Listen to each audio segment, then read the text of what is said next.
right in the time. So we're going to call to order Public Service and Utilities. We have 5 items on the agenda, but we're going to start with agenda item number 3, discussion of the use of polyethylene for service laterals in the city. Mr. O'Connor.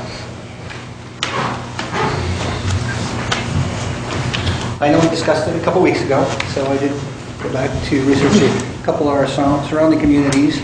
A couple of them do allow HDP, high-density polyethylene. They do allow it between the curb box and the home, because that community doesn't only owns from the main to the curb box. They require copper. What the homeowner or resident wants to do from the curb box to the house is up to them.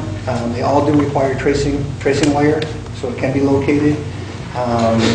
Again, it would be a decision up to the city. I did speak to Joe Pangione. We would require them to pull an additional permit under the electrical to have proper grounding, because if you do go with the high density, you lose that grounding. So they would have to. New homes do have the 2 rods, but a lot of the old homes, and sometimes when they do a new service, they just reconnect the ground right back to the copper pipe. What recommended would be required here would be that the 2 grounding rods would have to be installed. If they went to a plastic pipe, that would have to be performed by a licensed electrician in the city of Schenectady, and that would require an additional electrical permit to be pulled. So that's what we're doing here. So you'd have to weigh the cost of the copper on the length. Hopefully the contractor, when they gave them a price, they would give them a price both ways. You'd have to rely on the homeowner, the property owner, knowing, am I getting a plastic price or am I getting a copper price? Because if we offer this, contractor is going to give a price. You want the contractor to give them what they're paying for, and not say, okay, they took the price, but now I get the plastic in because I'm going to save $700, and I profit $700 more. So, it would be up to the homeowner or the property owner to know what they're getting for that price. But talking to codes, Joe Pangione, who was the electrical inspector for a while and he's filling in right now, we would require an additional electrical permit and a licensed bonded electrician go in and do that ground if they went to plastic, and we would require tracer wire so we could find that pipe.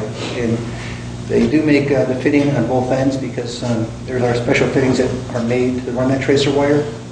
So there's a plug on the end, so it goes right to our main and then right back into the house, so that tracer wire can be there. Any question? Did Joe give you any idea, ballpark, on the electrical permit, what an electrical permit costs? Well, our electrical permit would be standard. I don't remember the actual cost permit, but again, it's not a big cost, but it would be a continuous loop. So what they would do is they start in your panel, comes out. It's just like a swimming pool. It goes out to the out to the grounding rods, 1 grounding rod, 2 grounding rods, right back into your panel. So it's one continuous loop. But I think they'd probably use number 8 copper. So depending on where that is, that could get expensive too. So just a few questions. So our newer developments you're talking about are going to the poly service lines? Some go. We don't have any services at poly right now. In the city of Schenectady. But some of the outlying communities, I did, I talked to our outlying communities, but I did raise some questions when I asked about grounding, and they didn't think about it. So I'll just leave it at that. Yeah, see, that's exactly it. So just to follow up, so in your professional opinion, really copper is Copper is the way to go. I mean, if you talk to some communities, they put copper from the main to the curb box because that is owned by that municipality. And what they're saying is, from that point to the house, you own it. If you want to go with plastic, we're just going to tell you to put a tracer wire in. And when I asked about grounding, yeah. And then just follow the tap and the main that we would put in. Is it the same corporation? Yeah, the same corp would be in there. Yeah, it'd be the same. It would be the same corp. What they have is a fitting now that when you bring a plastic pipe out, there's a what they call a bug on there. So you can put the grounding, or the tracer wire on there and go back in. The tracer wire is just for location. It has nothing to do with the grounding. The grounding would go to the rods and just to the right outside the foundation of the house, continuously back into the electrical box. And are they still going to be able to feed underground with the poly? I mean, how do they do that? They can still trenchless. I mean, right? It's high density, polyethylene. They can still trench it or bore it in. Yep. Board. Yep. Any other questions? So again, one more problem. So in your professional opinion, Copper the is city proven. is really the best way to do it. Yeah, copper is proven, it's there, it's gonna outlast a long all of us. time. You know, the poly, they say is there, one thing with poly is the idea is a little bit different, okay, slightly smaller than some of it. You know, it's like anything else. There's a lot of things that went into the market 35 years ago, and now we're finding aren't as great. But, you know, we do allow our code for an alternate, but there would be some requirements to go along with that. It would be the grounding and the tracing. And I can talk to law about that, and, you know, it's there. There's an option. You know, it can be approved.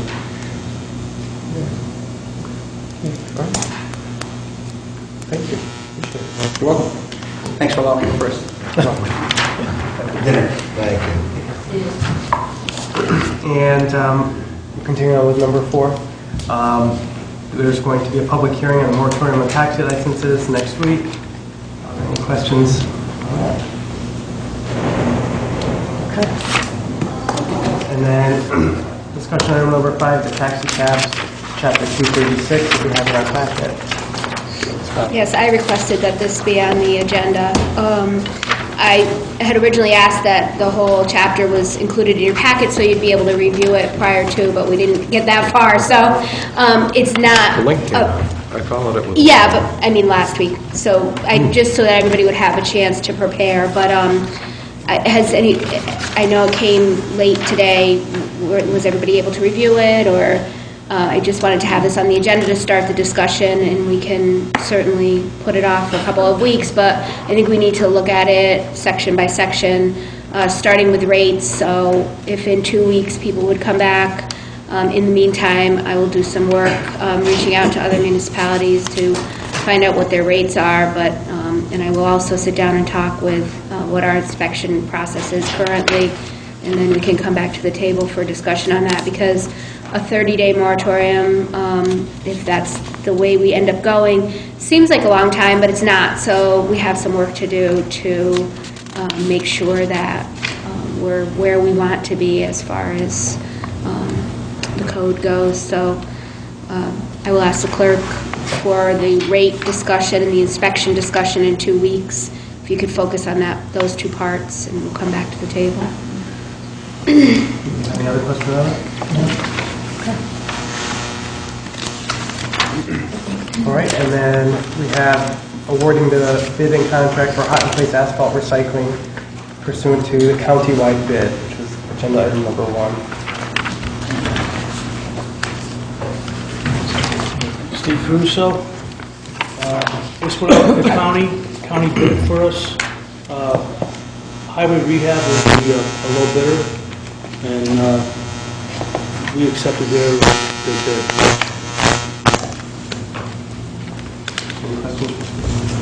So how does this compare to our pricing last year? I mean, now It's that gone we're up a little bit, but not, pretty much, it stayed pretty much the same because of the price of oil. It's not much. But we should have had some savings if we went out on our own to bid, correct, as opposed to a countywide bidding process where... Not really. We've been piggybacking on them for about the last 4 or 5 years. We have been doing that. Yeah. Okay, very good. Any other questions? So just Mr. Kosher's comments, that it's really a detailed analysis that's done by city staff and by county, so sometimes you get variances, it's just the work that's actually being done, where sometimes it's a little bit, I'll call simpler, more straightforward, and others you get more complicated. There's more metal, different work, and so you'll see a variation in the price. But overall, it's a good deal, and working with the county helps everyone. Absolutely. Thank you. I'll second. All in favor? Aye. Thank you. And we have agenda item number 2, award and bidding contract for the City of Schenectady 2016 paving program. Oh, again? Again, the county bid this for us, and we had 2 bidders, County and Empire Paving. Empire Paving was a low bidder.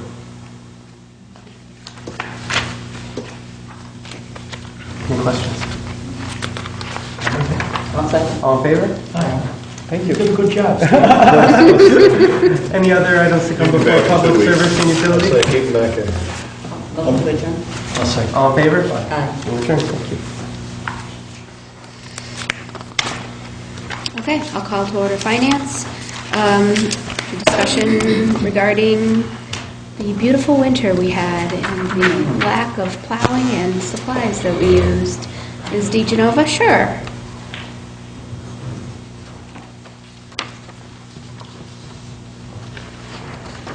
So earlier this year, I believe it was at the early April committee meeting, you were given an overview of the 2016 expenditures versus the budget regarding our salt purchases, as well as our plowing for that service in the city. And at that time, and we continue to have no dollars spent on plowing under the 2016 budget. So I have been asked and have encumbered to a hold account, not to be spent unless needed for this purpose, $112,000, the amount of money that is budgeted for in the plowing budget right now. And then on the salt side, we have $200,000 available to be spent on road salt for 2016, which is again locked up as on a hold, not encumbered to a vendor, but to a hold status, and will be available for the city's needs as we come into the fall of this year. I just want to say that the first time this was on the agenda, it snowed. Yeah. And it did snow today, too. Not around here. Don't bring it up. I'm like, of course, it's the coldest day we've had once since it snowed, I think, the last time. So I picture that old, it's not nice to fool Mother Nature commercial, you know? But anyway, so is that something that's just done administratively? Do we need to pass, the last time we passed I've something through directed council, them I to be believe? encumbered, so it's sitting there. Okay. And it comes before the council should we need to spend in those lines, correct? It is locked up in a account to be used for when we have the need for either plowing or salt. I think it's within, You wrote it. I mean, that, I think that's at the prerogative of the administration and the council. We're prepared to use it only for those absolute services. Well, we still have November, December, yeah, I understand that. I want to say that the last time we passed something through the council on this, That was when a reserve was created. Well, to my knowledge, because it was before I was here, but from what I saw, there was a reserve created, and that would require council approval. But I think what we're discussing now is within the administrative, unless council feels that they want to have more control. I guess I want a more clear answer on whether it has to come before the council if those lines are going to be adjusted for spending in any way. We would If not it's have. used for plowing or salt, no. If it was used for something else, Okay. yes. Okay. Very good, thank you. And we're looking to deposit CHIPS funding. Is that you? Let's harass him a little bit more this time. We have another easy one, too. Who doesn't want money? Right. We got CHIPS funding of $1,169,016.55. It's up slightly from last year, but we don't have the benefit of the extreme weather fund, you know, a little extra, but we did get some extra. Great. I'm against depositing that money. Okay. Now, I'll call for a motion. I'm over. All those in favor? Aye. Thank you. Not ready. Any other business to come before Finance Committee this evening? Second. All those in favor? Aye. Thank you. All right, I'll call over the Committee on City Development and Planning, a few ceremonial resolutions. The first is to honor our veterans on Memorial Day. As I stated in the packets there, there is a service going on that Tuesday, well, May 23rd there, at Mount Pleasant. So from there, they were going to come right over to the City Council meeting. We can present the resolution there I've got an email to Congressman Paul Tonko's office, see if he can make it. Bill Frank from the Schenectady County will be there. ROTC will be here to present the colors, and they believe they'll have one or two students from the high school there to lead us in the national anthem as well. Again, just a last tribute to our veterans for all that they've done for our country. All right, discussion? I have a question. You mentioned the groups, the group that does the thing on the 30th, Bob Becker and those veterans, are they part of the groups that are invited? Bill Frank is taking care of all that. He's taking care of that? And he's the county director for Veterans Affairs. Right, because again, there's a service at 5 o'clock at Mount Pleasant that same evening, and what they were planning on doing is coming to our meeting directly after that. You'd mentioned that group, so I know that he always does that, so I just want to make sure they were included. Yeah, and that's going to be Mr. Frank's responsibility, I'm sure he will. Because again, they're going to bring that group to us. Okay. Okay? All right, any other discussion? We need a motion to move. Mr. Motivera, second by Ms. Porterfield. All in favor, say aye. Aye. Thank you. And then we have Motorcycle Safety and Awareness Month. Mr. Riggi. Yes, May is Motorcycle Safety Awareness Month. The National Safety Transportation Board deemed it that, so I think it's a good idea to bring awareness to motorcyclists that are out there on both ends, for the motorcyclists and also the car drivers, to be aware that they're out there, they can come on you fast. So I got the Hells Angels coming up to accept the Good. or next week, but I don't know. Well, in all seriousness, who is coming to accept this? Do we have anybody in Yes, mind, or lovely people here. who are they? I mean, just from different groups or Yeah. just individuals? Motorcyclists, yeah, some individuals in some groups. Who the group is, I can't tell you. Nick Barber brought it to my attention, so he'll be here. Oh, very good. All right, any further discussion? I'll move it. Second. Porterfield, all in favor, say aye. Thank you. Senior Citizen of the Year, Mr. Motivera. Yes, this is a resolution to honor our Schenectady County Senior Citizen of the Year.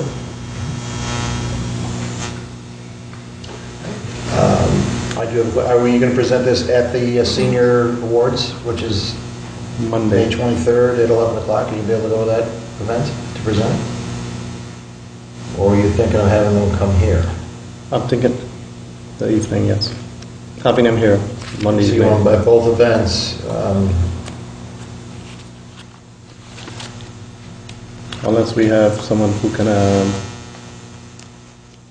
I'm not sure if we should either present it at 11 a.m. on Monday the 23rd, or we present it the it would evening. be nicer if we present, because there's a lot of other resolutions and stuff that are given at the picnic itself.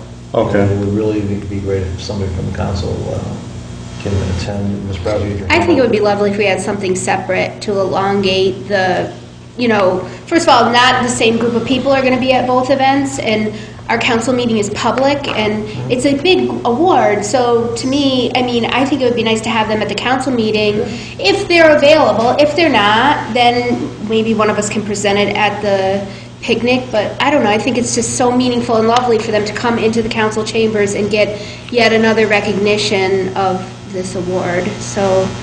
All right. So who's going to take care of that? I'm going to take care of that. Right, because I'll make sure they're all here, and there's several, Miss Shirley won the overall for but there's other nominees that were. Mr. Merriam. Right, there's a few. All right, so as long as somebody's going to take care of that, would be good, because that would not be good if we get somebody. Yes. All We'll right. take care of that. Very good, thank you. Motion to move. I'll Ms. move it. Porterfield, Ms. Rivera, all in favor, say aye. Aye. All right, and now we're going to honor the Women's Honor Flight, which was just this past Saturday, I understand. This past Saturday was the first female honor flight, actually the first from New York State. And so there's a couple of people that, at least 3 that I'm aware of that were from Schenectady. So I thought it would really be a great idea to honor the women and have them come here for a resolution. So that is why I've asked it to be on the agenda. It's right in time for Memorial Day. Any discussion on that? And again, as I mentioned last week at the public meeting, the other flight, the leather stocking round flight was just a few weeks ago, and the 3 veterans here from the city of Schenectady were very, very honored and very pleased to be recognized at the city council meeting. I think the women will do it as well, so I appreciate you very much bringing this up. Look forward to meeting them as well. Any further discussion? Moved by Ms. Watermeyer? I'll second. Porterfield, all in favor, say aye. Aye. All right, thank you. And we have the downtown bid, Schenectady Improvements Corporation, the board appointments. Mr. Frank? The appointments are in the packet that we have identified in there. Looking to your point, any discussion? These are individuals that have come through the vetting process at the SIC. That's the council's favorable consideration. Mr. Kosher? And Ms. President? Oh, Ms. Chief, I'm sorry. Are these all, I see a couple of reappointments, the other two, are they replacing anyone? They are. Are you going to ask me who? What I'm going to ask is the people that they're replacing, do they want to stay? No. Okay. These have all been individuals who visit ships and their availability and desire to serve. All right, thank you. He has a comment, these come from the ESIC board, as their recommendations to the mayor. And so it's not the mayor's one, but again, they're their recommendations to the mayor, then for something to approve. That's correct. The ESIC had put that in place to do some vetting, even though myself or the council are not bound by Their recommendations. any action that they take. Correct.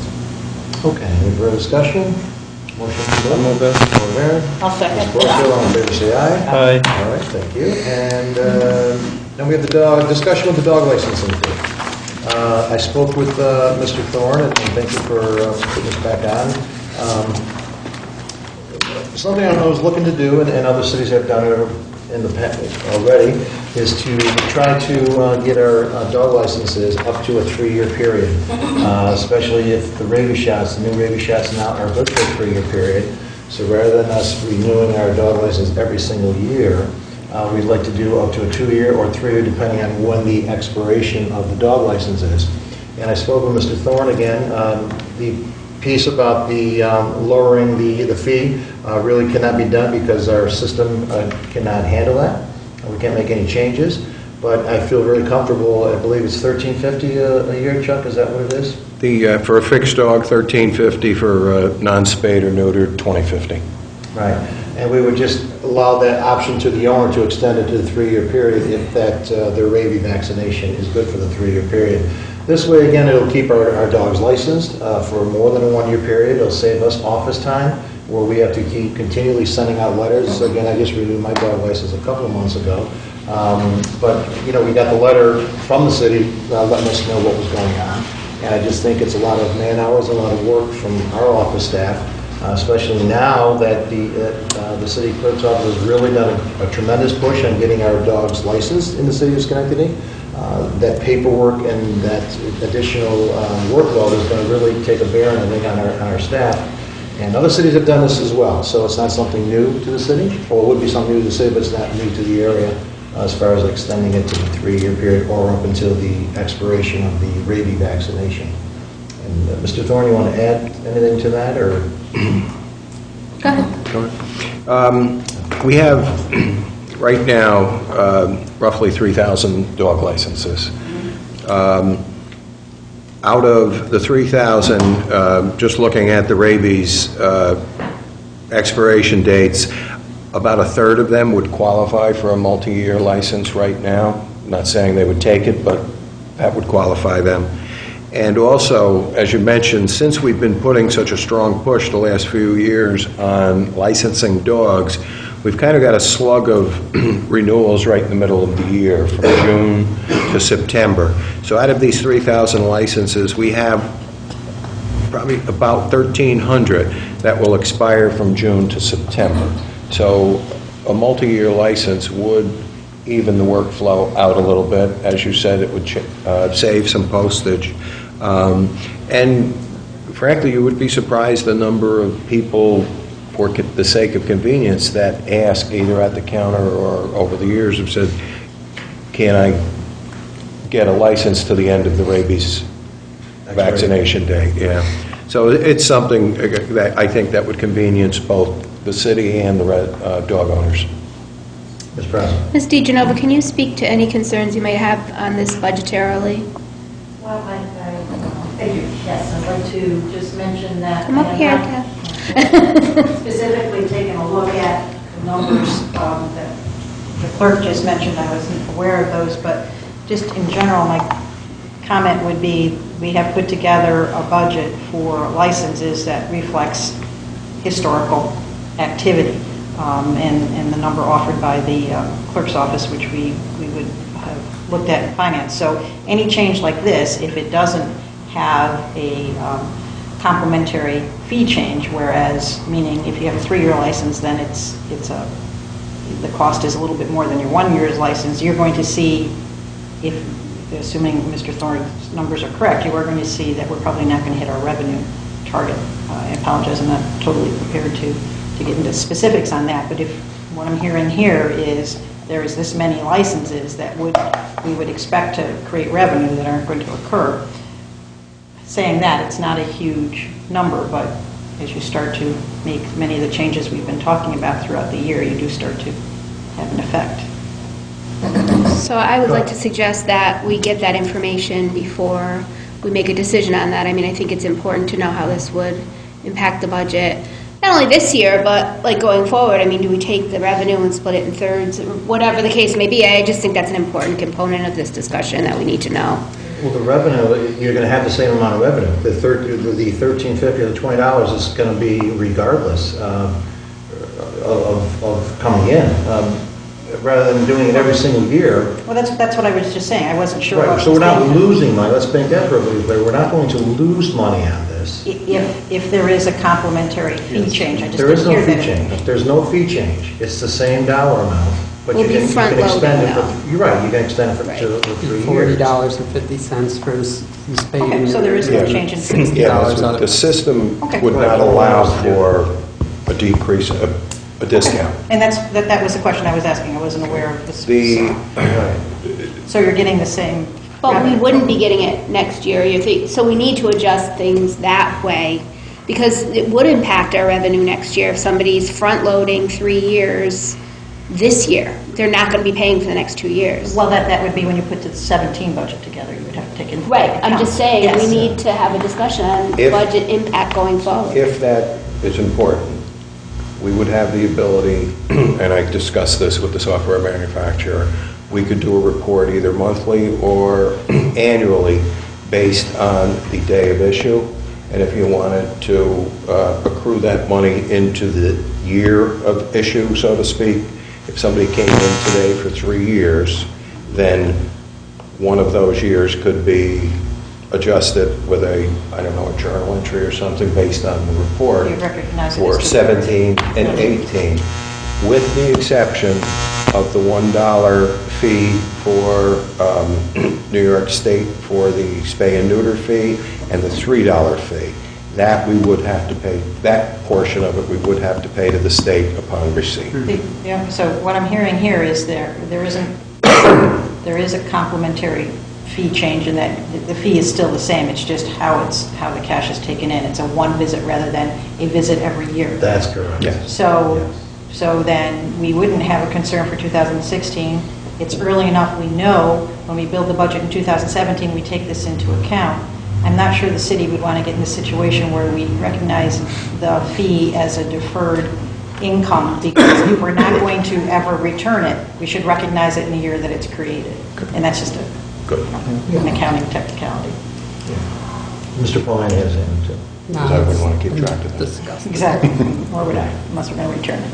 Yeah, and again, I just think it's a convenience for the owner of the dogs, and also for the city of Schenectady too. Now we'll have that dog license for 3 years. I mean, I can't even imagine the number of reminder letters that your office is sending out, and the staff time that it's taking just to try to collect this $13.50 fee when we can do it. Again, Albany has done it, Troy is doing it, I believe it was Amsterdam was the other municipality. They're already extending it to the 3 years. I just think it makes it very convenient for a dog owner as well, and I'm not getting any discounts. It's just giving me the opportunity to extend it for the 3 years, again, the life of the rabies vaccination, which is the most important thing, and really which is the hang-up for a lot of homeowners or owners of dogs not getting their license because they don't have that vaccination. And I think that's a very important part as well to this whole thing. Just one question, if I may, if council doesn't mind. So is it a situation where you come in and you now have to do you have to do a 3-year fee? No. So it's at the election of the dog owner? With the expiration of the rabies vaccination, that's the key piece. In order to re-register our dogs, we have to have proof that our dog is vaccinated, correct, Mr. Thorne? You want to? Yes. Right. Yeah, and again, as you say, I mean, what you're proposing is a matter of convenience for the dog owner. And I would suspect, if we were to do it, that we would see a little bump in revenue this year. You would probably see a little dip next year, a dip the year after that. But then after that, it would probably level itself out because the number of people using the multi-year would cycle in. Is there any reason not to consider a 2-tier system of 1 year and 3 years? Do we need that 2-year in there? I mean, is that administratively challenging to you? No, what the problem would be is when the expiration of, it would all be based on the dog rabies vaccination expiration. So if you've got new people coming in and they've only got 2 years left on a 3-year rabies vaccination, they wouldn't qualify. Just as a side note, Mr. Chairman, I recently had a conversation with Mr. Riley, the postmaster here in Schenectady, who went out of his way, it wasn't the topic we were talking about, but he just wanted to compliment Schenectady and the efforts in terms of enforcement and licensing dogs, because they have seen the greatest decline in postal carriers having interaction, I should say negative interaction, with dogs in Schenectady. What he believes is anything in upstate New York, and he again just complimented the efforts and the work that's been going on in the clerk's office and our animal control officers. Yeah, and again, that's going to continue this summer as well, right? We're going to hire 3 additional folks again this summer to go out and canvass the areas, again looking for folks who have dogs that are unlicensed, unregistered. And again, I just think it's very important when those dogs are lost out on the street. I mean, they have an active license that our animal control officers will be able to pursue and get some good active information. So again, it's just something I'd like to consider. I mean, if we want to hold, if you want to need more information. No, as long as Deb's okay budgetarily, I mean, I think that's an important bit of information to discuss. You know, not that we're talking super big numbers, but... And Chuck, just let me, what is your income, the revenue line? I was amazed. What's the revenue that you brought in last year? We're in the neighborhood of $30,000. Yeah, licensing. And that's gone up from, in the last 4 years, maybe, from about 14 or 15. Right. This is a big fee. And again, thank you for doing that. So, all right, any further discussion? Do we feel comfortable moving this? Are folks okay with moving forward on this? Or? Yes. Okay. So we do. Councilmember Barrett, John, is everybody good? Yes. Send a motion to move, if I may. So move. Need a public hearing? Oh, I'm sorry. Do we have a public hearing? We don't have a public hearing. Do we? Oh. It's changed. Off the top of my head, I don't know what exactly it says in the code, but if we're changing the code, and I imagine we are, then it would be a call for a public hearing. Change the vote to allow them to register it for 3 years, is what you're saying, or is that what it means? We'll look into it and see if it does. Okay. People want to pay their taxes 3 years in advance. We'll take that. So we need a public hearing, then we would have, what do we want to do first here? Do we want to approve this pending the need of a public We hearing? research it, either have legislation drafted or the call for a public hearing. All right, is that Yeah. fine? Pass both. Yes. Ms. Brown, are you okay with that? Yeah. All right, so we'll do the first one here with the proposal of calling for a public hearing if needed. So I'll second. Ms. Porterfield, all in favor, say aye. And then if the public hearing is not needed, to move to have the option for owners of dogs to license up to 3 years. And Ms. Second. Porterfield, Mr. Rivera, all in favor, say aye. All right, thank you. All right, that was a quick discussion compared to Mr. Foreman's speech right here. Hopefully this won't be too long. This is a continued discussion of the sidewalk replacement program that you saw several weeks ago. Basically update to answer several of the questions that came about. A few things. First of all, to do a major construction of the sidewalks throughout the city from a technical perspective isn't feasible. contractors don't have enough cement or the ability to get enough contractors in the city to do a major just overhaul of the sidewalks. So roughly, we're looking at the most that can be done in any one particular year is 16 miles of sidewalks with the corresponding number of curbs if necessary. This year, if we were to get something going this year, about the most that could be done would be 12 to 14 miles. 14 would be the upper limit, and that would be pushing it, but probably at this point leaning more towards 12. Let's assume we could do 14 miles of sidewalk. That would correspond with roughly 7 miles of curbing, which wouldn't be necessary given some of the circumstances. So assuming, let's say, engineering gave a recommendation as to where they thought sidewalks and the curbs should go based on where some of the paving is going to be happening in the next year or two. And based on that, the estimated cost just for sidewalk and curb would be $1.352 million. That would require something approximately, a rough estimate because it didn't do the total cost analysis, but something about $200,000 to $250,000 in bond requirement for that amount. Now, the special assessment district, before we did learn some information, said we needed 60% in with that assessment district to approve of the property owners. Actually, the charter says it was 25%. Personally, I'm not comfortable with going to 25% as you would at least, I think, would want a majority of people in the assessment district to agree to it. So I would recommend 55 or keeping it at the 60% level. Furthermore, also that could be included in the special assessment district. Let's say, for example, the stockade has a very specific proposal that they want to account for. So you could include trees in there as well as different types of sidewalk. Based upon what each assessment district would want, that would change the cost correspondingly. A question arose about how much it would cost to remove trees. If they needed to be, on average, it would be $4,000 per tree. But that's hopefully wouldn't have to remove too many trees. Certainly that's a subject that many are concerned with in the city, but it really depends upon the root system of the tree itself. They have to dig 12 inches. Cement is 6 inches. If they clip a major root, the tree will be dead within basically a year, maybe 2 maximum, and it becomes a safety issue. So that would require removal of the tree and then putting a new tree in place. Trying to think what else is included. The amount of curbs that would be required also could be changed according to the cost.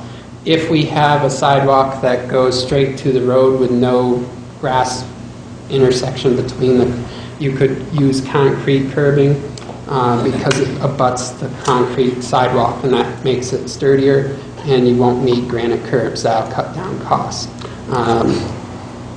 If people in the assessment district have done their sidewalks and they're deemed to be okay, they would be left out of the assessment district. That way they don't pay, and we don't have them in the assessment district impacting other people in that assessment district. That seems to be the fairest and probably the best way of going about it. I think that answers most, if not all, the questions that came about, but there is roughly $1.352 million in costs just on sidewalk and curb, and again, that would be about $250,000 in bonding required for that. Okay, any questions? I'm sure there should be. Ms. Brazel? Ms. DeGenova,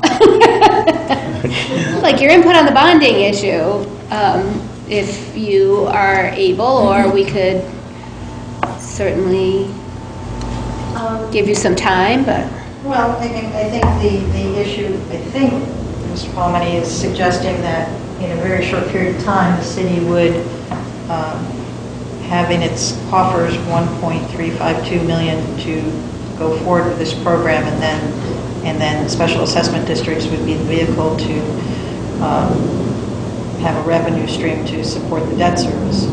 Probably the task at hand there would be that it takes some time to go out into the market and to produce that debt. We just did a refunding and had the requisite point of time occur so that we didn't have a common finance, and we just rolled our bands and issued our debt.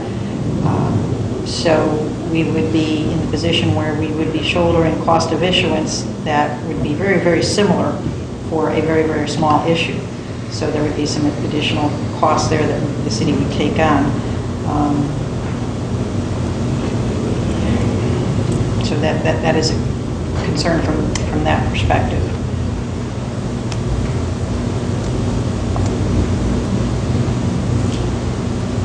Any questions? Concerns? I just think that I would like to have a more in-depth financial conversation about this. You know, with Ms. DeGenova, and really the impact. I mean, it's not, you know, it's significant. So, I mean, time frame wise, if we were to go out, what's a logical amount of? I think it would be very efficient of us to be able to turn around and create this money available for expenditures in a 2-month time frame. It would be pretty much of a lift. And I guess my concern would be, I think we'd have to talk to bond council, but you'd almost have to have the special assessment district in place and everything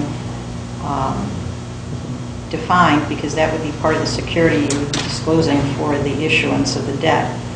So I think it's sort of, the debt issuance is at the tail end of the process, but I certainly can confirm that. Did you have a timeline put together, Yeah. Mr. Palomini? I didn't have a timeline per se. I mean, it would be nice to get this going this year if possible, but the longer we wait, of course, the mileage that can be done drops, so that would certainly drop the amount of debt that would need to be financed. And again, this would be a sustainable debt in the sense it would be paid off by those in the assessment district. People know that. They know it's not a tax, that it's a community-run program, assessment district-run program. The people that have been impacted or hope to be impacted have learned about this, understand that. Certainly, there's no area that in the city that can't not. That wasn't really very good English, but they can do the assessment district should they choose. It just happened to be these were the recommended areas, and that's who we talked to first. But certainly anybody in the city could go about this should they want to, understanding that there is limits based upon the amount of cement that could be applied. And do you have any kind of a time frame as far as how long this process is for these, to set up the assessment district? I would assume you have to have some sort of public voting. There's a sheet that people go about. Hopefully, really what we're looking to try to do is make sure every single property owner within that assessment district is contacted. That way nobody can say, hey, we haven't heard about this, because there are going to be some people who object. That's just how it works. But whether you agree to it or not, if the given amount of people approve of the assessment district, it will happen. You will have that fee attached to your taxes. It's not a tax again, it's a special fee that the neighborhoods agree to. In that regards though, the sheet would would have the cost. So we could figure that out so people know what they're getting into. Because we don't want anybody saying, well, we don't know what's going on. And just one more question, sorry. We would have to pass something to change that 25%, right, though, because...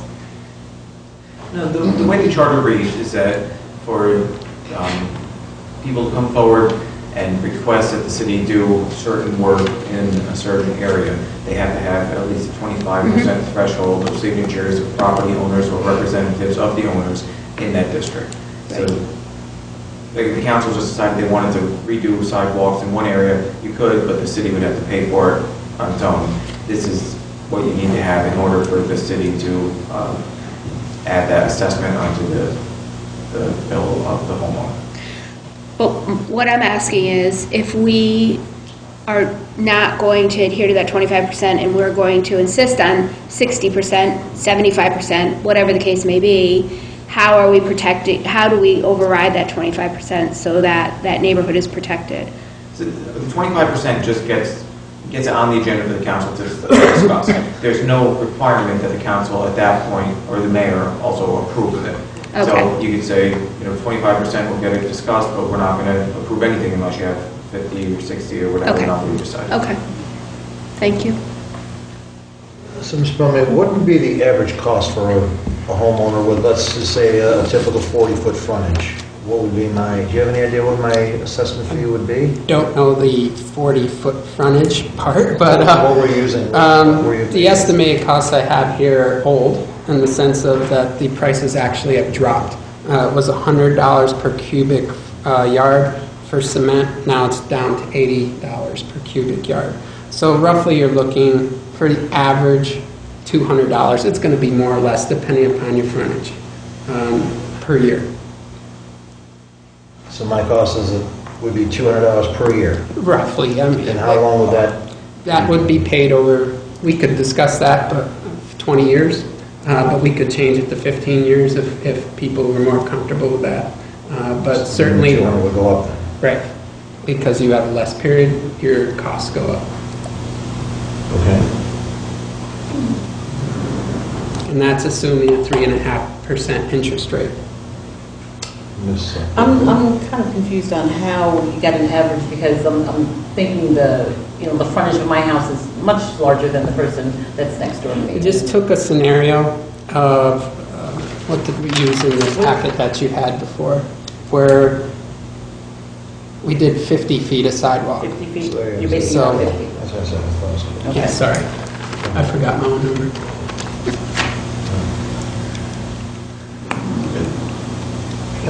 I'm correcting that formula so that if somebody had 50 feet, you had one number, and if they had 100 feet, they would pay twice that amount. Yes. So it's, everybody's assessment under this proposal would vary a little bit. Right, and again, it depends upon what assessment districts have included. So trees and different types of sidewalk will be more expensive if you included that in, so that cost would go up. Other areas wouldn't need curbs, so that cost would go down. So it really depends upon the assessment district itself, but I thought it was wise to give you some numbers that you would have just to get a rough estimate of what we're talking about.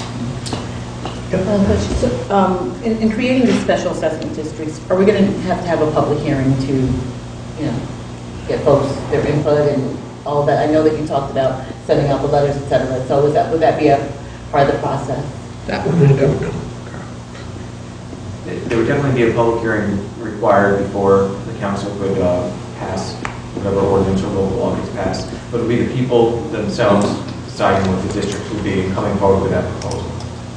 And then the council approving or not approving.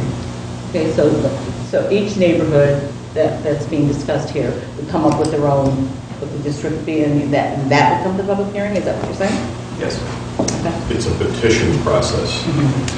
So you do it on one block, which probably look to discourage because it's still, the numbers are high there. It's what would be the optimal configuration for getting the best price for mobilization, construction, and installation. And to piggyback on that a little bit, the way engineering is kind of configured an estimate for this first one. The cost would probably go down a little bit because of the way it's been configured, in the sense of it's more efficient, you get bigger bang for your buck. The first one being, There's no real one area. Certainly the stockade, the realty plot was included because they're going to be paving in that area in the next years. as well as over near Central Park and the high school. But certainly that doesn't prevent other districts from coming forward. It's just based upon how much cement is available, and we try to lump them together to get an efficiency. So how many miles of road do we pave each year approximately? I mean, do we have any idea how many We miles? average about 10 to 12. 10 to 12, so it does tie into what he's talking about, but is that all in one particular area, or is that throughout the city? We have 3 paving districts. Three paving, This that's year, what I we're doing the 3rd district, which is Union Street, State Street area. And then we start over again, which, district number 1 is the Stockade and North Schenectady. And then district 2 is Mount Pleasant, Bellevue, and Wilmot. So it kind of makes sense to follow that, like you were talking about, right? So this year, we're looking at Union Street and State Street area. and State Street. And next year will be the stockade, so we'd be in the front, and it's wise to do the sidewalks, and then you can do While the the paving. And then it might be wise to then go to the Mount Pleasant kind of community. Ms. Brazel? And I'm sorry, Mr. Palomeni, if you could refresh my memory. In your proposed scenario, other than the defraying of the payments, do you have a cost-sharing worked in? I know that originally you had talked about the city maybe taking on part of the cost. Is I there- didn't put that in our Okay. proposal, I just have the entire cost on the property owner. Yep, okay. Mr. Iggy? So there's no share with the city on this in your proposal? It's a share in the sense of the city's fronting the money for the bonds. But as far as the paying of the sidewalks and curbs at this point, no. Hopefully, in the future, maybe something could be worked out if some other stuff changes, but right now, no. And in the code right now, the homeowner is responsible for the curbing? I was never aware of that. No, it's the sidewalk. Oh, but we're going to charge them for the curbing now. Only if they want to include that in their assessment district. Some have asked for that, that's why it's been included in the proposal. And otherwise, it would just be the sidewalk. So I gave estimates in the proposal that includes sidewalk and curb, and it's a breakdown of all the costs. Just a rough estimate based on 50 feet. One more question. Then to move this forward, you're saying we should institute the special assessment district first. How are we going to do that unless the person knows how much is this going to cost me? It's like you'd want to know this before you're going to say, I want to be part of it. That's Just like basically, getting prices on somebody doing your sidewalk. and that's basically where we are at this point.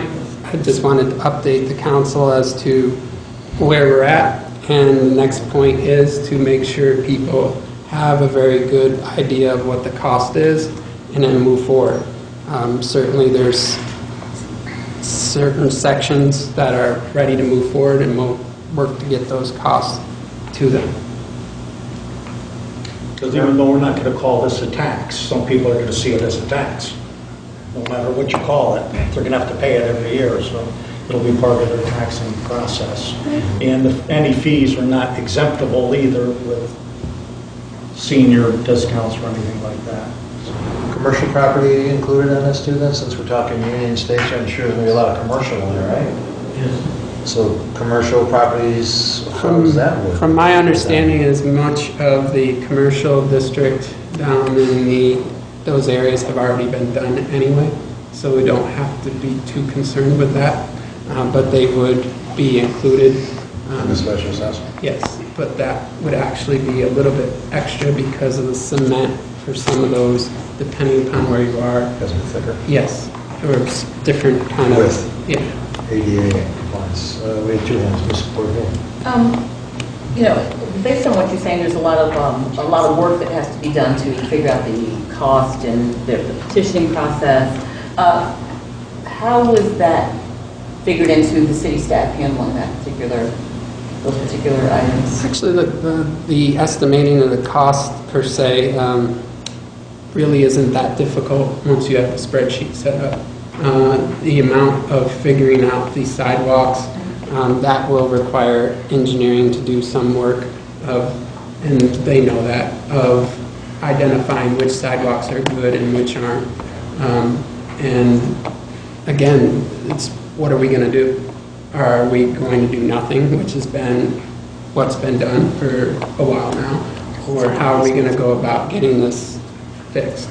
So my question is, how much staff time is this going to take in getting the staff out there getting it done? I don't know the staff time per se, but they certainly are aware of it.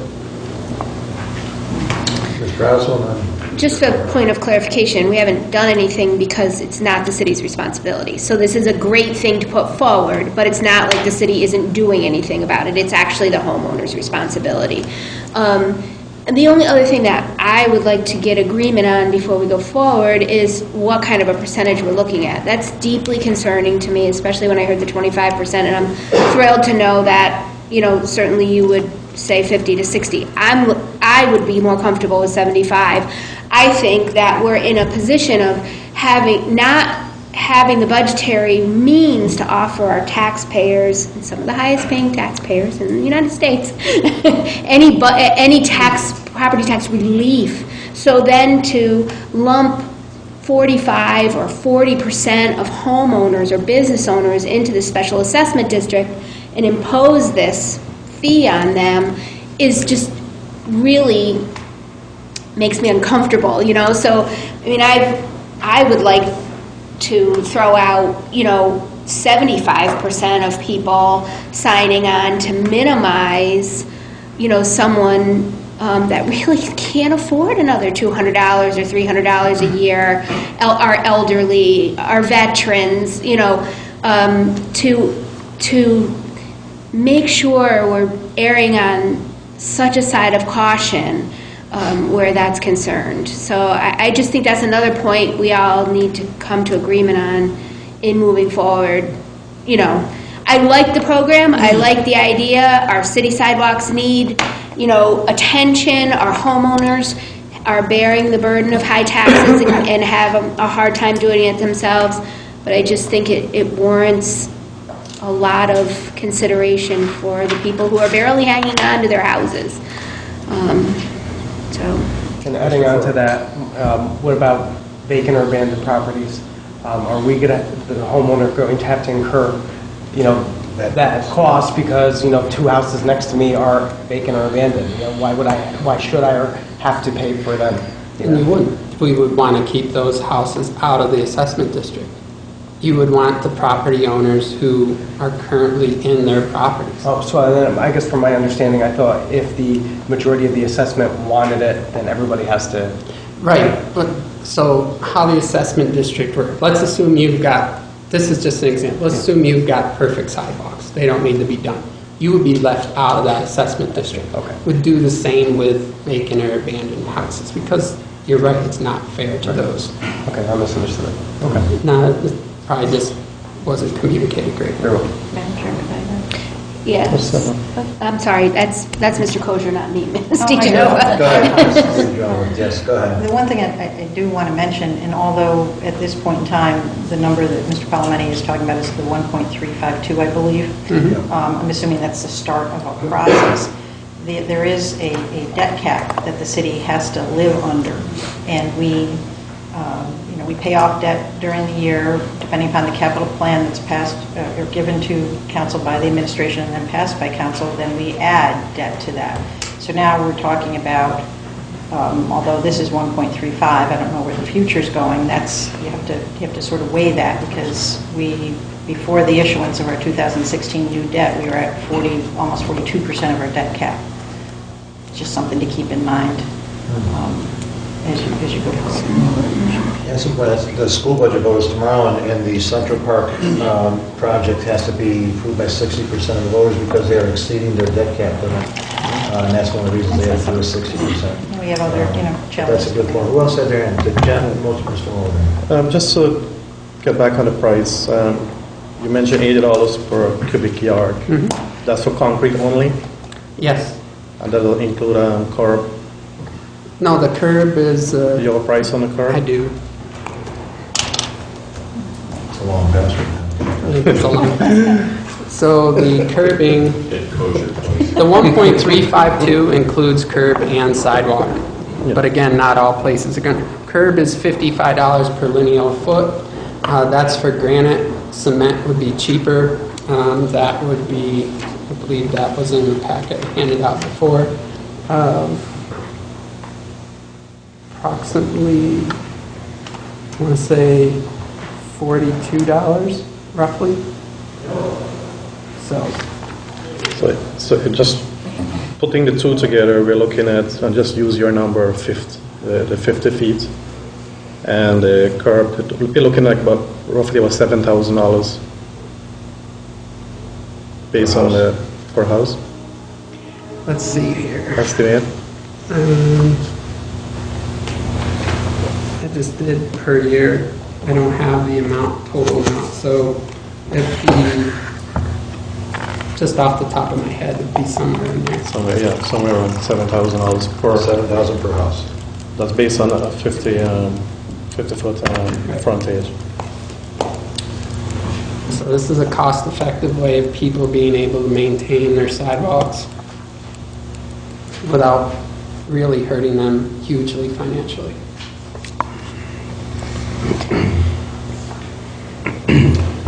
All right, so I'm going to pull your math numbers now. So you're saying $7,000 per house, and you're telling me it's going to be about $200. Oh, is that a year, or is that? Per year. Per year. Over 20 years. For 20 years. Okay. So, all right. Go ahead, Ms. Ross. So I think the debt cap is something we really seriously need to look at, Yep. because if we're talking about a 20-year payoff, that's something we need to look at. And also, I'm trying to figure out the whole abandoned property thing. So if you have two houses on a street with terrible, terrible sidewalks, they miss the assessment district, somebody wants to buy them, and then, they're on their own, which would be interesting to see how. All right, so obviously we still have a lot of discussion, a lot of work to do. I just want to throw one more thing Go out. ahead, John. And so let's say, one of these homeowners who have, took part of the program dies, and they have to sell the person's house. Does the new Yeah, that owner? goes to the next one. Okay, we're Yeah, assuming that's that. what Okay. we right? This is a good question. Yeah. So listen, so this is just a discussion this evening, correct? Yep. With Mr. Palme, so I think we've got some more homework to do, and I think we're looking at a lot of good questions here, a lot of good discussion, and I think it's something that we really want to, continue to look at as a council, because again, as Mr. Palme mentioned, sidewalks are a big need in the city, and we've been looking at programs for many, many years, but again, I think you took in all the questions and concerns we've had, right? And so maybe we'll come back in a couple of weeks and we will continue to work on this, right? All right, is everybody okay with that? Yes. All right, so with that in mind, if I can just have a motion for recess, so we can go to recess the City Development and Planning, if I may. So, Ms. second. Porterfield, Mr. Montevero, all in favor, say aye. Aye. Thank you, we're in recess. Thank you.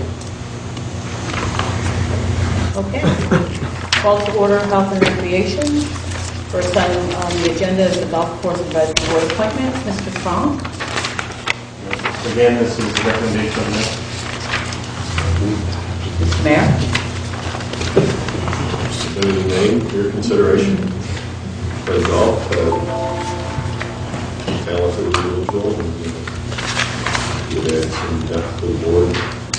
He's written a letter that's included in your packet expressing his interest to be on the Golf Advisory Committee. Are there any questions? I'll move on. Okay, move it. All those in favor? Aye. Okay, the next item on the agenda is non-smoking around municipal buildings. This was on the agenda on April 4th. At that time, I had asked Corporation Council to take a look at it, at the legislation that we had brought forward, which is just sample legislation, and to take a look and see what we could do locally. So I guess we need to ask where that is at this point. I did review what there was, and some of the feedback I have for the council would be appropriate for executive session. Okay. Let's work together. Okay. So we'll just recess health and recreation, and you'll give us that feedback in executive session, is that what you're saying? Okay. So a motion to recess. So, second. All right, all those in favor? Aye. Okay, we're recessed. Thank you. Okay, I'll call to order government operations. This is a final review for amending the city code regarding nuisance properties. We did have one person speak, and I believe he was in favor of this. He had a lot of other information, but I believe when all was said and done, he was in favor and felt as if it was a helpful tool for our landlords. So I'll open it up for discussion or questions. Yes, 42. There was just one comment I remember, that was regarding the commercial properties, and that this didn't cover that, because some landlords own the commercial property. So is that addressed? Well, we are doing at least 4, if you have at least 4 apartments. That's the maximum, correct? Yes.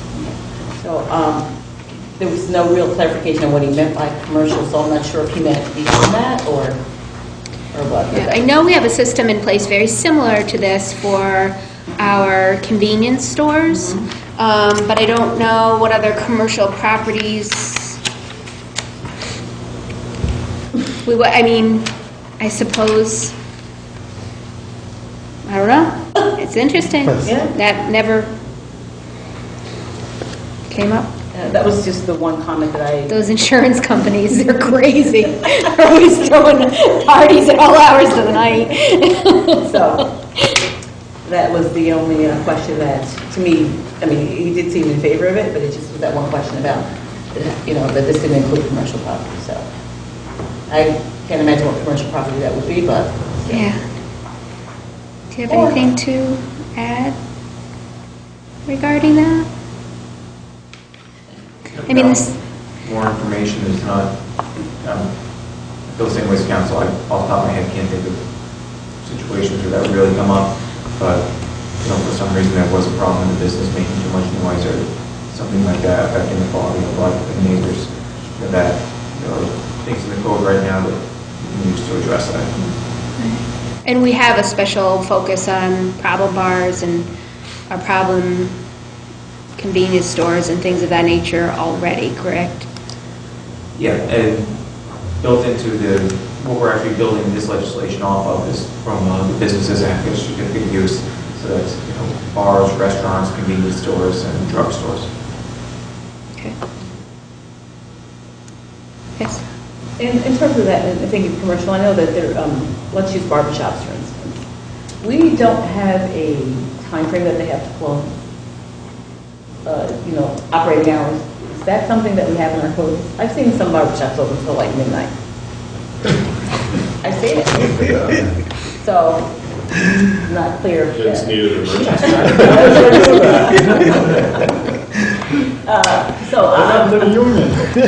I'm thinking that, that maybe convenience stores is one, because sometimes that they can be a nuisance because of, they have people that are gathered around outside. But barbershops are also more, I see, open late sometimes. So is there anything in the code? Because that's the only kind of thing I can think of as a nuisance, might be considered a nuisance property in a community where everybody else has gone to bed and the barbershop is open and there's people kind of like hang out. Off the top of my head, I cannot think of anything regulated in the code about barbershops and maybe open till, but I could research that and give you a for sure answer.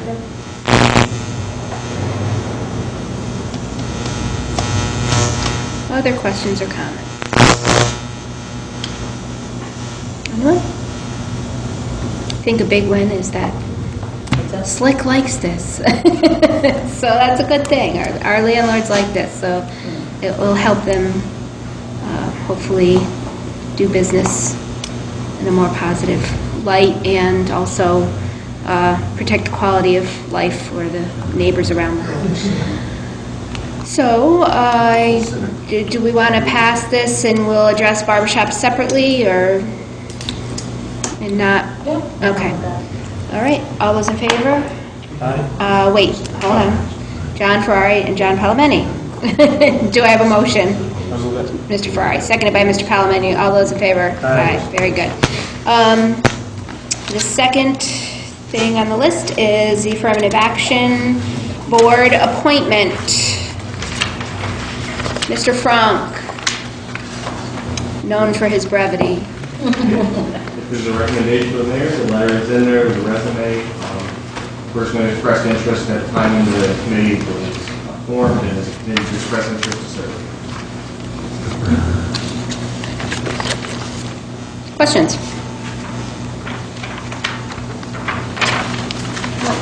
I just want to comment that this is, as David said, this is a person that expressed interest when the committee was originally formed and was contacted when it was opening. So I think that for someone who, was interested in the first place and now we have that opportunity, that some of the first people who may want to take a look at them.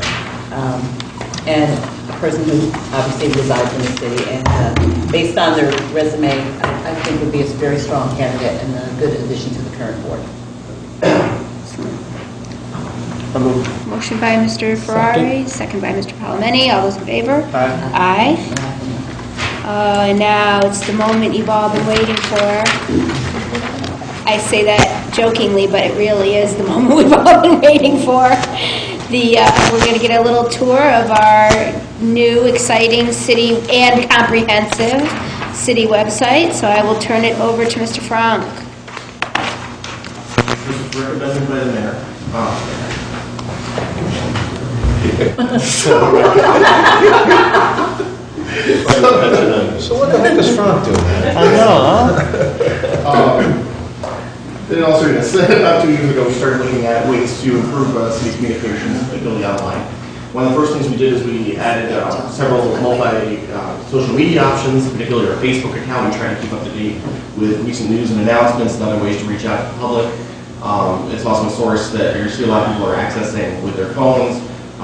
In making that improvement, we became more and more aware of the issues that we were having with our website, people being able to find things, people looking for new and updated information and accurate information. So we began a process with an RFP and looking for a new web service. The general principles that we sought to implement were a website that would make things more user-friendly, that would seek to engage our residents, business owners, visitors, and prospective home buyers.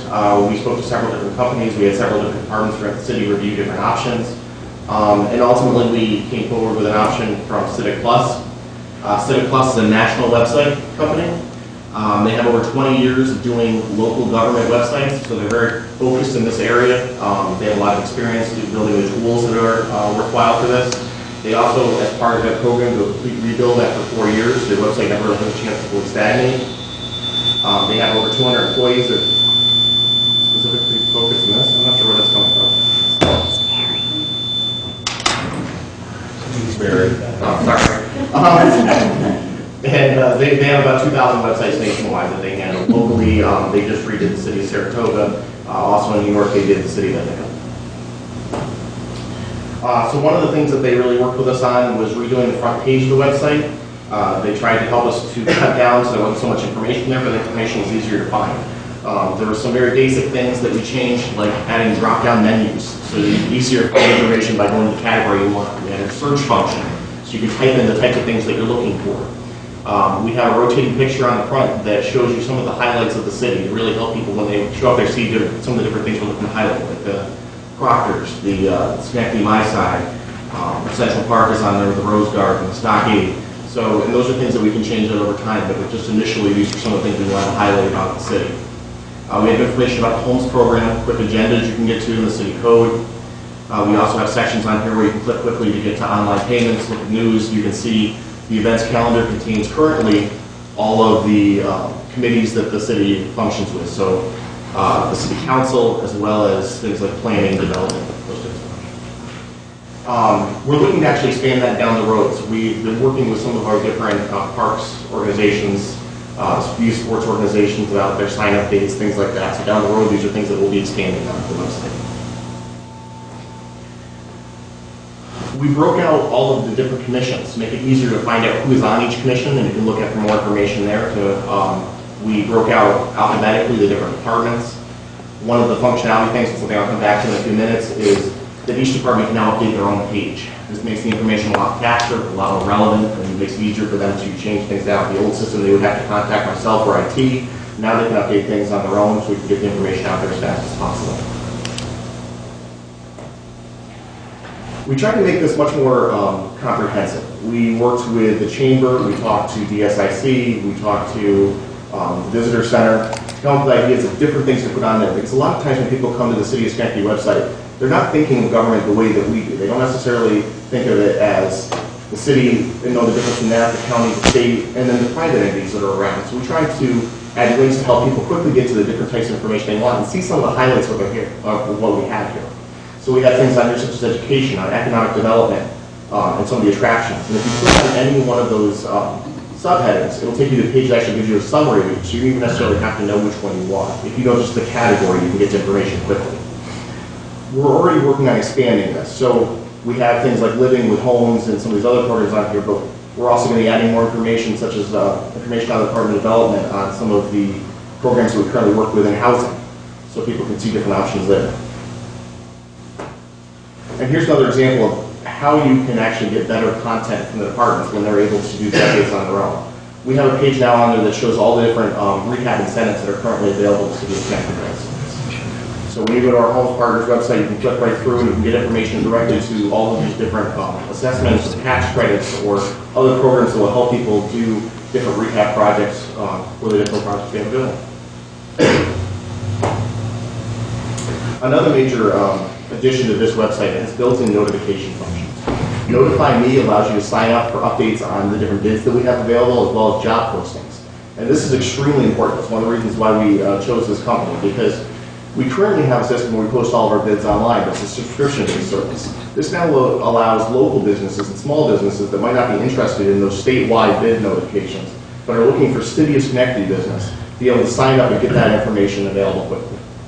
Also for job notifications, people can quickly get the information as the postings are made available.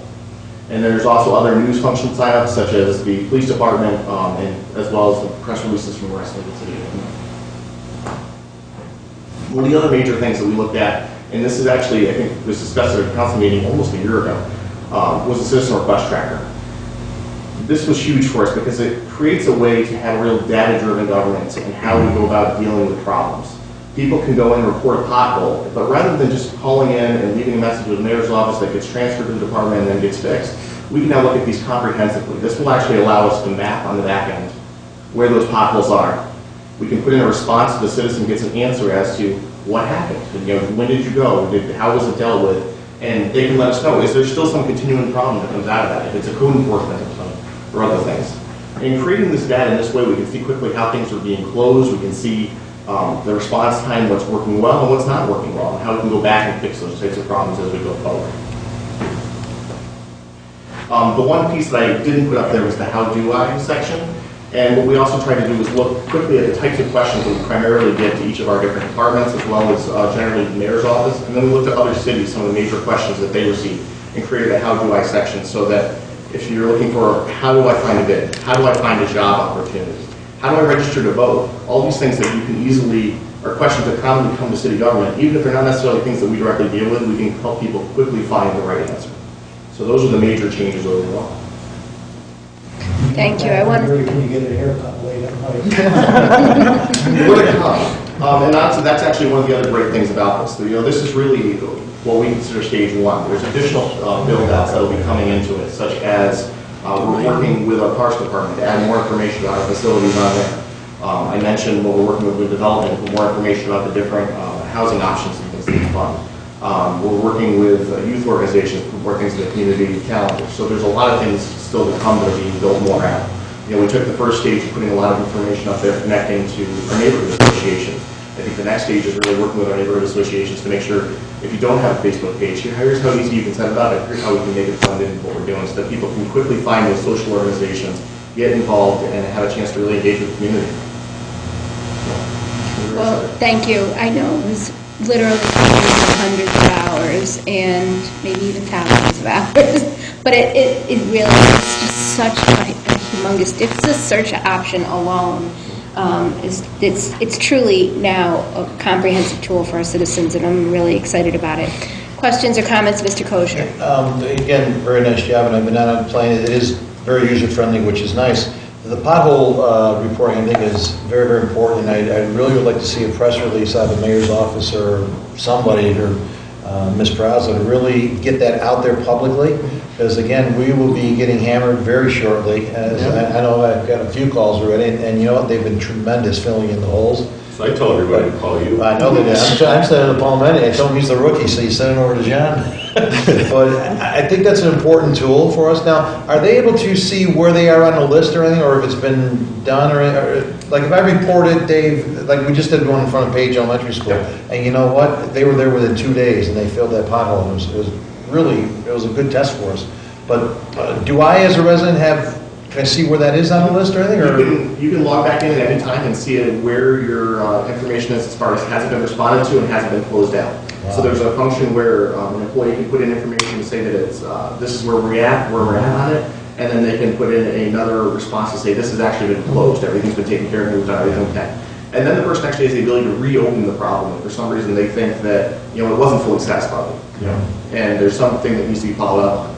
And in addition to it going to the person that actually will do the ground level issues with it, there's follow-up with the department heads. So if you put something in that goes to, for say like a pothole complaint, it will go to your streets department, but also that information over time goes to Paul LaFond as commissioner. And ultimately it goes to the mayor's office. The mayor can check and see how are these timelines fitting, what's working, what's not. The beauty of this is that it creates real data that we can use to make better decisions. It makes it so you can pull in and look, okay, we have 6 complaints in this neighborhood, this should be a priority. And we can map it like that and then go back and close it. Instead of running all over the city. And I really would urge the folks that really do press releases, this is something long overdue, and I think it's a great job. And with that, next Wednesday is our Woodlawn Neighbors Association. Would you be available to do a presentation for us? I'll do we'll do something in the community notes as well to get it out to folks. We have internet access there. I just think it'd be great for the folks to see it firsthand. Or if you can't do it, we'll have the mayor come down and pretend he knows how to do it. We always love to see it. But if we could talk later, I really love this because I really think this is very, very important. And as Mr. Prowse said, it's a great job and a work in progress. And I talked to you earlier about Jamaica Miles. I was on Facebook just the other day. She was wondering, she wanted to start a community website for events. And I said, oh my goodness, I said, let me talk with you guys. We're doing a presentation. And she called me this morning and I said, we'll try and set up an appointment with you. And that's where I think that whole engagement was going. Just like the Chamber has their website as well. They do a great job. So again, very, very good. Thank you very much for all that work. Ms. Porterfield? Yes, I have a couple questions. You mentioned that the youth activities are going to be on there, which, first of all, the website looks great. It really does. The youth events, do you sort of have a time frame on that? Because people are already starting to ask, where can my child do this, where can they do that? So I'm not trying to nail you down at this moment, but just trying to see if we would have it. Realistically, the goal is probably, hopefully by next year, to have it fully for the full year. Okay. We're in the process now of just talking to different organizations that come in and making sure they're notifying us when they do the signups as part of when they reserve. Because one of the things about the city is we have a lot of independent organizations that run a lot of these. They're volunteer organizations and things. So it's really trying to build a partnership where as they go and sign up to reserve a field, we're working to take that information in and then we're working to distribute it comprehensive and intelligent. So it's still a process, but hopefully something that's much more. And it's to make sure the information is accurate. So when you have so many groups participating, it's great, but there's also a variance in terms of their follow-through, where some will monitor it every day, some things change, and just as David has said, it's an ongoing process where we're trying to make it better every day or every week. And the second question is, are there links? You talked about neighborhood associations, and so it'll come up that you click a neighborhood association page. Is there also a link that goes to like their Facebook page? Is that part of that? Yeah, for any of the ones that I could find, they are all there. We're always kind of trying to check in with organizations. Some of them have out-of-date ones, some of them have ones that they haven't updated recently. So we do try to periodically check in with them and get updates on what website they're currently maintaining and what Facebook groups or other types of social media they might be maintaining. To the best of my knowledge, it's up to date as of today. And you said similarly voter registration, so that also brings them to the Board of Elections with They'll bring in there's a system for how to register to vote, because that was one of the most common questions that comes up on a lot of websites. So we put that on there. Thank you. Other questions? Bravo, Mr. Frank? 2 more points that I forgot to mention. One is that the website's now responsive, and what that means is when you use it on your phone, it'll actually resize. It realizes the type of size of browser it's in. So that's a major upgrade for us, for people. We have so many more people that are accessing it by mobile sites. And the second stage of what we're doing with this additional request tracker is we're actually working with some volunteer groups on creating things like an app or something where people could report things as well and feed right into that same system. So this really feeds into a lot of the other programs that we have going on, such as the advancements that were made with transponders. Now you're going to be able to take and see where you made all of your requests, what kind of things you're doing, and then you can use that to respond to how you do your routing. So all these things feed together very well. We're a smart city. Thank you. Okay, workplace violence prevention policy. Christina? Christina's not here today. I'm sorry that this didn't make it in your packet today, but I've got copies. Pass it down here, sorry. What this is, it's a minor update to the policy that the city passed last year. The state came in and they take a look at all municipalities' workplace violence prevention policies, and they're looking at the counties recently as well. They made some recommendations for us on some changes we should make. This the page that I'm serving on your first page, that's one of the two main changes. It's the policy statement that we didn't have before, and it's meant to be just kind of a one-page printout that sums up the policy for people that can hang out in their department. And then the only other substantial change is on page 8, where we added section 4, which was a little more in-depth into what kind of training that we do yearly. So we give our employees know the policy and what the procedure should be to have an issue. Questions? Ms. Porterfield? Is this currently a part of the employee handbook? This particular policy, is that already in there already? No, this is one of those policies that was in there saying you will receive a separate attachment that outlines this policy. But it comes attached to it. After the council adopts this, it will become part of that package. But So people would be given it, current employees would be given separate from what they've already been given. Future employees would be given this as part of one package. okay, that's my question. Okay, thank you. Other questions? Mr. Kosher? So is there, Council votes in favor. so is there a yearly training that our employees have to go through, Dave, such as what the county's doing? Is there, or Mr. Mayor, whoever, or Carl, one of the two? Yes. Yes. There's a yearly training and there's a yearly kind of update on the different departments, the different workspaces, where you have to evaluate what, if any, new, workplace hazards there might be that you want to let people know about and come up with a plan to mitigate. And they all have to attend that, right? Because we're doing one in the county June 1st, and I know that's why I was asking Dave, because we have to do them every year, even though I think it's important that all our employees are aware of that. And if you see on page 8 right at the bottom, it says you have to do it every year. It's mandatory. We are going to keep a record of it in their personnel file. Excellent. Okey-dokey. We'll see you there. Other questions? I was exempt because I'm receiving it from the county. I was already told that, so that was good. Other questions or comments? I don't know about that. Oh, my God. Got it right from Chris Gardner's mouth. Very good. I'll ask for a motion. Second. All those in favor? Aye. Thank you. Anything else to come before government operations this evening? Second. All those in favor? Aye. Aye. Thank you. Call to order claims. Entertain a motion for an executive session. Second. All in favor? Aye.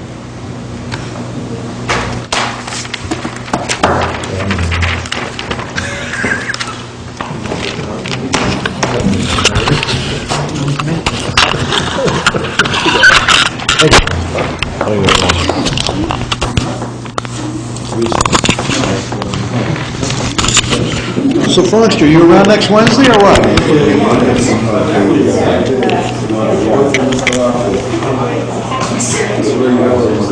Next Wednesday? Chad, do your cousin Wednesday? Was that in the city?